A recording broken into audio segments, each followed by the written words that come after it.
नमस्कार। स्वागत है आप सभी का। एक बहुत इम्पोर्टेंट टॉपिक है जो कि बहुत फेमिलियर टॉपिक भी है, जो हम सबको जब भी हम क्वांटम मैकेनिक्स में डील करते हैं तो ये टॉपिक हमें बार बार रिकैप्चुलेट करना पड़ता है। दैट मीन्स यूज करना पड़ता है। तो उस टॉपिक का नाम है वेव फंक्शन, जो कि बहुत कॉमन टॉपिक है। ठीक है, वेव फंक्शन। तो जैसा कि ये टॉपिक बहुत बच्चों के लिए तो बहुत ही इजी टॉपिक है, लेकिन कुछ बच्चे ऐसे हैं जिनको वेव फंक्शन क्या है वो अभी तक समझ में नहीं आ रहा है, लेकिन वो क्वांटम मैकेनिकल अप्रोचेस में उसका यूज कर सकते हैं, लेकिन what is wave function in real they don't know. Okay, तो आज जो हम बात करेंगे वो बात करेंगे कि वेव फंक्शन होता क्या है। ठीक है, तो आप देखिए, ये जो टर्म है वेव फंक्शन, ये दो टर्म से बना हुआ है। एक तो वेव, दूसरा है फंक्शन।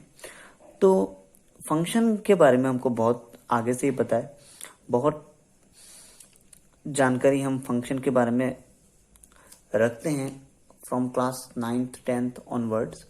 तो फंक्शन क्या होता है, कोई भी मान लेता हूं मैं, अगर लिखता हूं y इक्वल टू x+2, ठीक है, तो ये एक टाइप का फंक्शन है जिसमें मैं कॉरस्पॉन्डिंग y x का अगर वैल्यू डालता हूं तो मुझे y मिल जाता है। ठीक है, अगर मैं कहता हूं कि y इक्वल टू x, तो ये भी एक क्या फंक्शन है। तो ये फंक्शन मुझे क्या याद दिला रहा है, ये फंक्शन मुझे ये ग्राफ याद दिला रहा है। ठीक है, तो जिससे मैं कह सकता हूं कि ये एक y इक्वल टू x का फंक्शन है, जो कि मैं बाई नोइंग दिस फंक्शन मैं इस ग्राफ का रियलाइजेशन कर सकता हूँ। ठीक, अगर मैं कहता हूँ कि y इक्वल टू x², ठीक है, तो मुझे पता है कि ये फंक्शन क्या है, एक पैराबोला है। ठीक है, मीन्स ये एक पैराबोला है y इक्वल टू x²। ठीक है, ठीक है, अगर मैं कहता हूं कि मुझे कोई भी ऐसा फंक्शन लेना है, सपोज ऐसा फंक्शन लेना,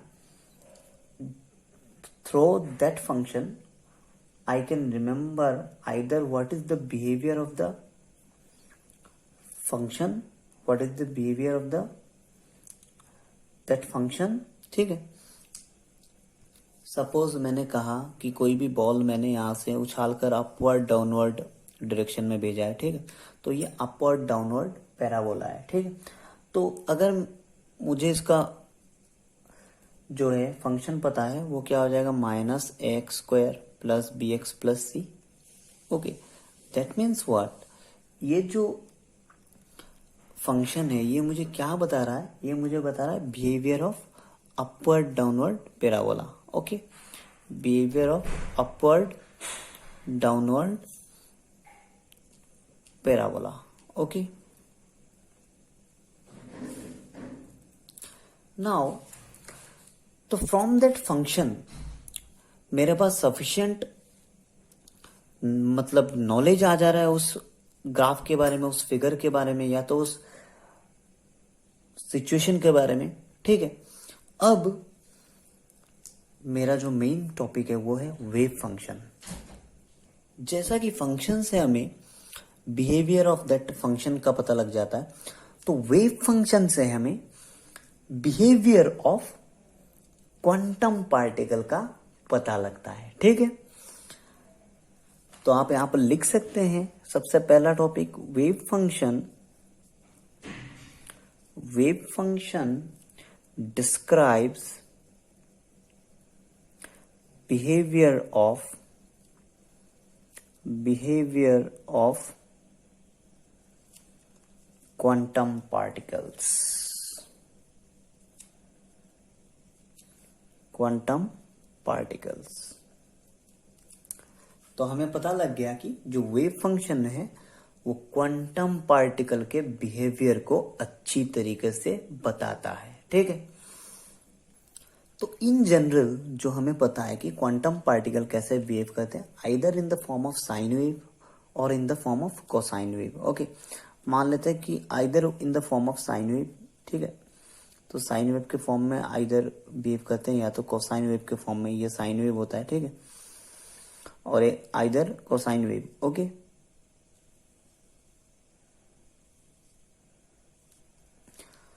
तो ये तो बिहेवियर ऑफ क्वांटम पार्टिकल इस टाइप से बिहेव करते हैं, ठीक है। अब देखिए,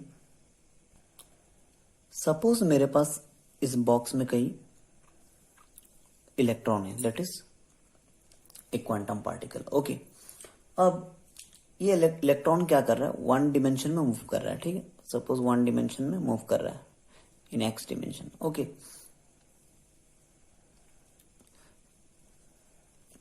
अब हमें क्या फाइंड आउट करना होता है, हमें कि इलेक्ट्रॉन इस बॉक्स के अंदर किस पोजीशन में है, ठीक है।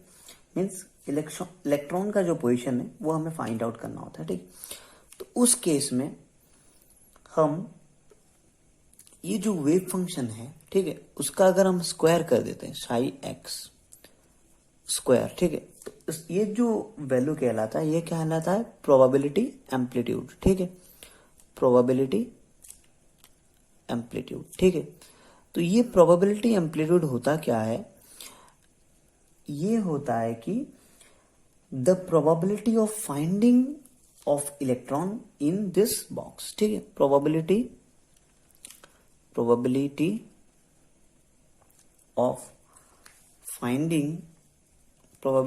finding electron, okay. That means probability amplitude is what, probability of finding electron, or you can say that it describes the finding of probability of wave function, ठीक है। अब देखिए, प्रोबेबिलिटी एम्पलीट्यूड से हम क्या फाइंड आउट कर सकते, suppose हम इलेक्ट्रॉन के बारे में कुछ इंफॉर्मेशन फाइंड आउट करते, सपोज हम मान सकते, रफली आप मैंने सपोज मान लिया कि इलेक्ट्रॉन मेरा यहां पर है, ठीक है। तो जब मैंने ये कंसिडर कर लिया कि इलेक्ट्रॉन मेरा इस पोजीशन में है, तो रिमेनिंग जो स्पेस है उसका जो प्रोबेबिलिटी है वो 0 हो गया और फॉर फाइंडिंग द इलेक्ट्रॉन, ठीक है। क्योंकि मैंने पर्टिकुलर पॉइंट निकाल लिया, सपोज मेरा इलेक्ट्रॉन यहां पर है, ठीक। दैट मीन्स मेरा जो प्रोबेबिलिटी एम्पलीट्यूड है वो क्या काम कर रहा है, वो हमें complete behaviour of the system बता रहा है, ठीक है। तो ये जो प्रोबेबिलिटी एम्पलीट्यूड है, प्रोबेबिलिटी एम्पलीट्यूड जो है ये एक कॉम्प्लेक्स नंबर है, ठीक है। तो आप लिख सकते हैं probability amplitude is a complex number, okay, used in describing the behavior of the system,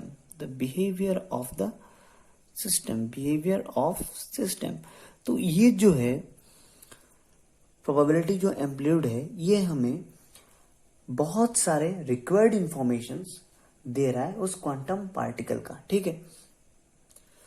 तो ये जो प्रोबेबिलिटी एम्पलीट्यूड है साई एक्स स्क्वायर, ठीक है, ये क्या है, ये हमेशा डिफरेंट हो जाएगा, मतलब डिफरेंट हो जाएगा ये probability amplitude in different locations for finding the electron. Means यहां पर इसका वैल्यू कुछ और होगा, यहां पर इसका वैल्यू कुछ और होगा, यहां पर इसका वैल्यू कुछ और होगा। Means with respect of the location the value of the probability amplitude for finding the electron is different, okay।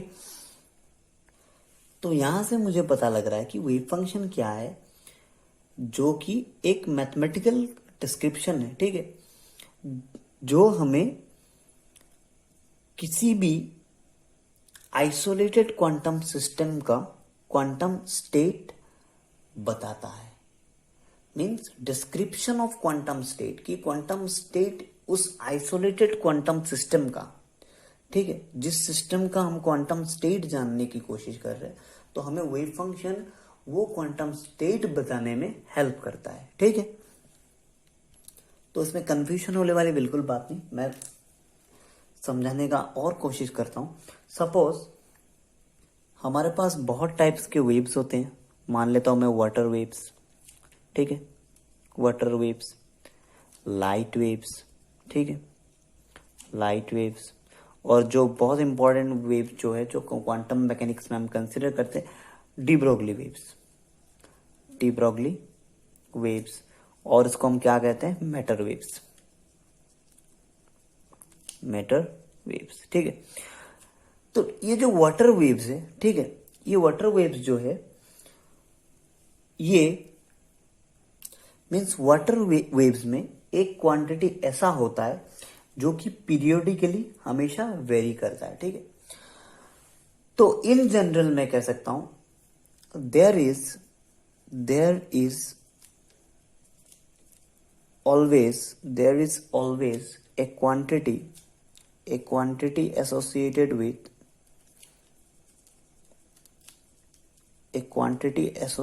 with any types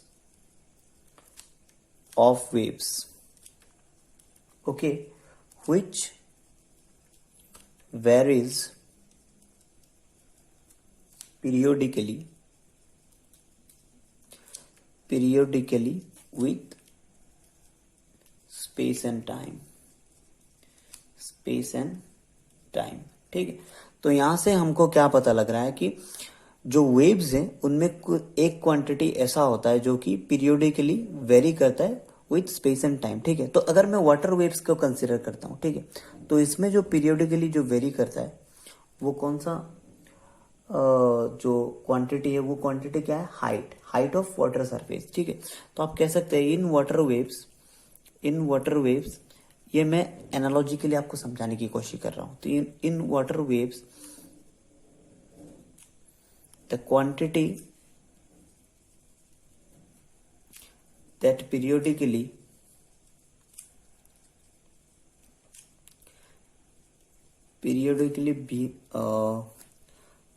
varies is height of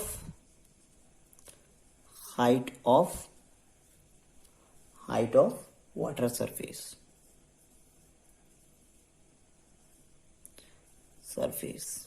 ठीक है। तो जो वाटर वेव्स में है वो उसमें जो क्वांटिटी पीरियोडिकली वेरी कर रहा है वो कौन सा है, height of the water surface, ठीक है। अगर मैं लाइट वेव्स की बात करूं, ठीक है, तो जो क्वांटिटी पीरियोडिकली वेरी कर रहा है with that space and time, वो क्या है, लाइट वेव्स में वो क्या होता है, इलेक्ट्रिक एंड मैग्नेटिक फील्ड,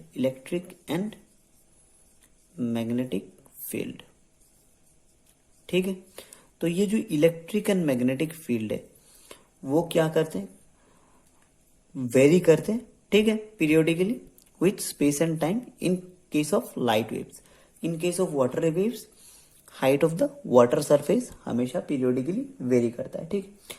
तो अगर हम डी ब्रॉगली वेव्स के कंसिडर करें, ठीक है, अगर हम डी ब्रॉगली वेव्स को कंसिडर करना चाहें तो इसमें भी कुछ ना कुछ एक क्वांटिटी होगा, क्योंकि ये वेव है तो उसमें भी एक क्वांटिटी ऐसा होगा जो कि पीरियोडिकली वेरी करेगा, ठीक है, विथ स्पेस एंड टाइम, ठीक है।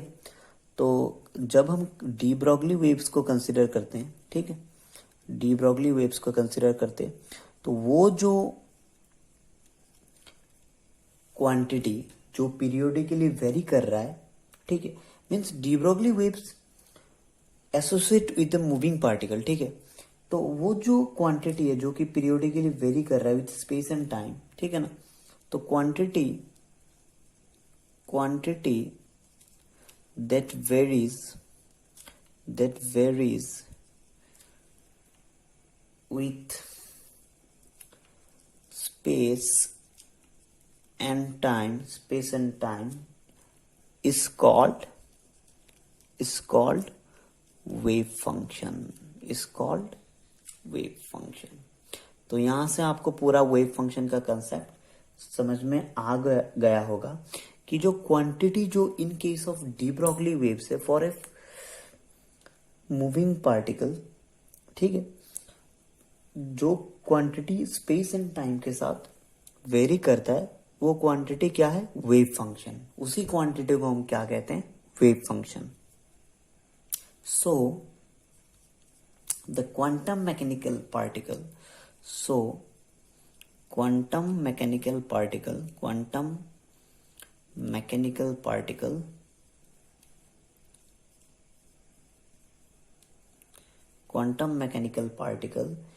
is described by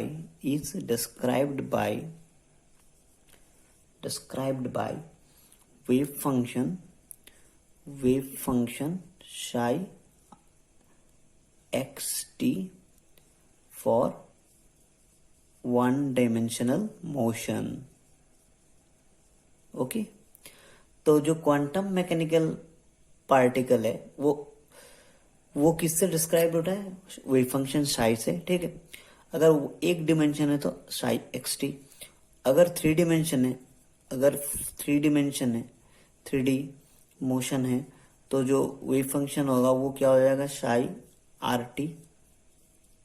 ओके, तो ये जो वेव फंक्शन है साई एक्स टी या तो साई आर टी या तो साई, ये क्या करता है? ये ऑल पॉसिबल इंफॉर्मेशंस जो है उस स्टेट ऑफ सिस्टम का, ठीक है, उनको कंटेन करता है। दैट मीन्स आप लिख सकते हैं इट कंटेन्स, और यहां पर आप लिख सकते हैं Sai contains all possible information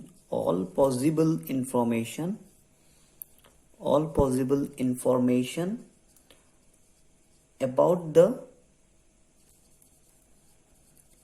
the system. Okay, तो किसी ने अगर आपको पूछ लिया व्हाट इज वेव फंक्शन, तो आप इन सिंपली विथ एनालॉजिकली भी समझा सकते हैं। ये analogically water wave, light wave and the de Broglie that is matter wave, अगर इन तीनों को एनालॉजिकली समझा के अगर आपको वेव फंक्शन का डेफिनेशन देना है तो वो भी आप दे सकते हैं, और नहीं तो मैं एक स्टैंडर्ड डेफिनेशन उसका लिखा देता हूं, जो कि मैंने पहले कहा था कि वेव फंक्शन क्या कहता है? किसी भी सिस्टम का, मीन्स आइसोलेटेड क्वांटम सिस्टम का स्टेट बताता है हमें, ठीक है। उस स्टेट को अच्छी तरीके से डिस्क्राइब करता है कि वो सिस्टम कैसा है, ठीक है। Quantum mechanical particles mean suppose electron, तो इलेक्ट्रॉन सपोज किसी भी बॉक्स में अगर ट्रैप्ड है, तो वो सपोज उसका हम पोजीशन निकालने की कोशिश कर रहे हैं, तो उस पोजीशन को निकालने के लिए हमें wave function, that means wave function का जो स्क्वायर है साई स्टार साई, वो क्या कर रहा है? वो हमें हेल्प कर रहा है। दैट मीन्स वो प्रोबेबिलिटी एम्पलीट्यूड हमें हेल्प कर रहा है, ठीक है। तो आप एक स्टैंडर्ड डेफिनेशन लिख सकते हैं कि a wave function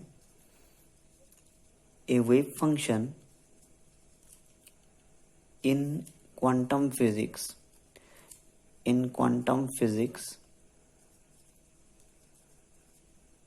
okay, is a mathematical, okay, description of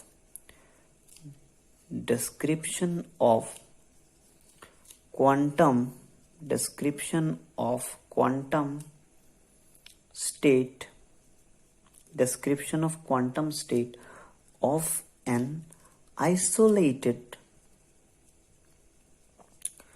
quantum system.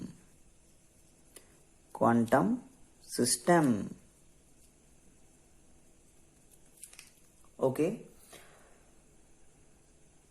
Wave function क्या होता है? एक कॉम्प्लेक्स वैल्यूड फंक्शन होता है, तो आप लिख सकते हैं wave function is a complex valued probability amplitude.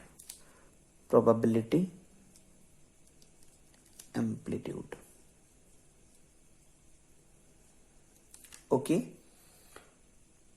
तो ये प्रोबेबिलिटी एम्पलीट्यूड क्या होता है तो आपको पता ही है, finding the electron suppose.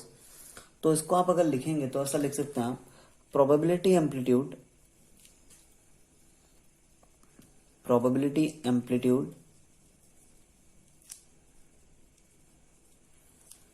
is a complex number used in describing behavior of system.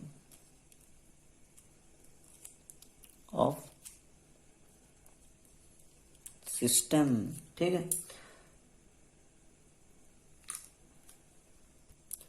Suppose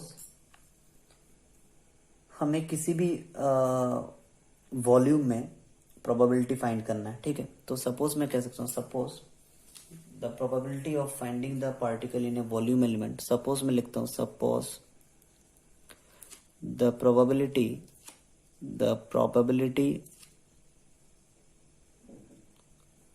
of finding particle in volume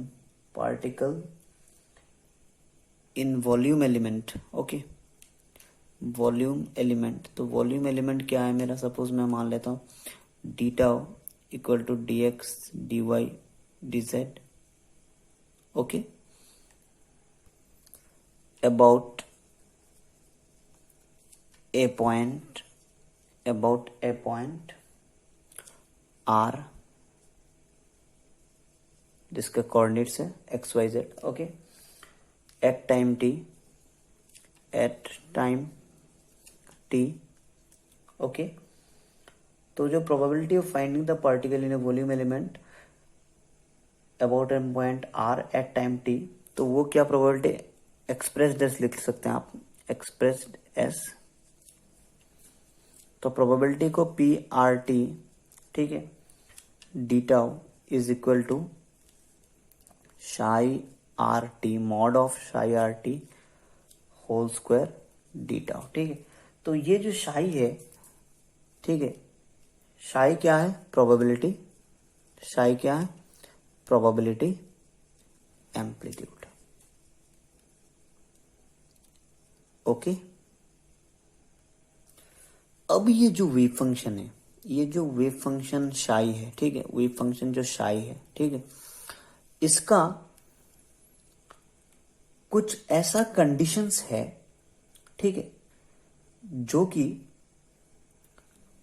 हम जिस कंडीशंस के द्वारा हम इसे physically accepted well behaved wave function कह सकते हैं, ठीक है। मींस जिन कंडीशंस को सेटिस्फाई करने के बाद ये फिजिकली एक्सेप्टेबल है, ठीक है, एक्सेप्टेबल है, ठीक है।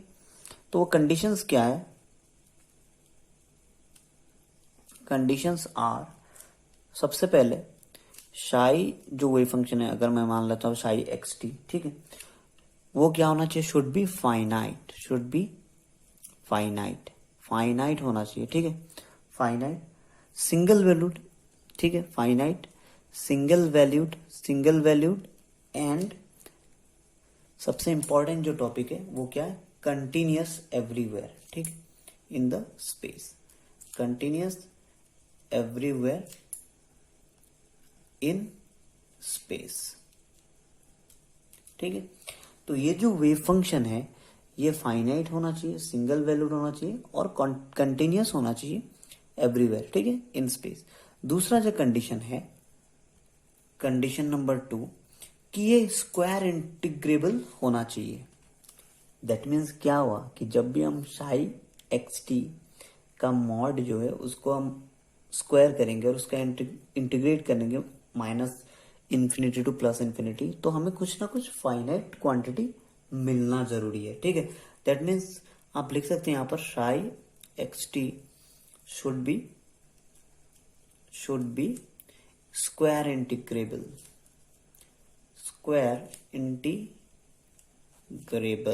ओके। इसका मतलब क्या होता है कि अगर हमारे पास शाई आर टी है, ठीक है, तो उसका जो मॉड है उसका स्क्वायर और उसको इंटीग्रेट करेंगे minus infinity to plus infinity D tau यहाँ पर, तो ये हमें कुछ ना कुछ फाइनाइट क्वांटिटी हमेशा देगा, ठीक है, फाइनाइट क्वांटिटी देगा या तो देना चाहिए। जब भी आप इसको शाई आर टी का स्क्वायर जो है उसको जब भी आप minus infinity to plus infinity with respect to d tau, that means volume element, आप इंटीग्रेट करोगे तो आपको कुछ ना कुछ फाइनाइट क्वांटिटी मिलना चाहिए, ठीक है। तो एट लास्ट मैं क्या कह सकता हूं कि वेव फंक्शन क्या होता है कि किसी भी आइसोलेटेड अगर क्वांटम सिस्टम है मेरा, तो उस सिस्टम का जो क्वांटम स्टेट अगर हमें पता लगाना है तो उस क्वांटम स्टेट को पता लगाने में एक बहुत ही हेल्पफुल मैथमेटिकल डिस्क्रिप्शन है, ठीक है। तो आशा करता हूँ कुछ हद तक मैं आपका जो वेव फंक्शन का क्वेरी है उसको रिजॉल्व कर पाया होगा। और आगे जो हम देखेंगे फिजिकल इंटरप्रिटेशन, जो बहुत से बच्चों को ऑलरेडी पता होता है, ठीक है, तो उसके बारे में थोड़ा हम देखेंगे। तो आज के लिए बस इतना ही। Thank you.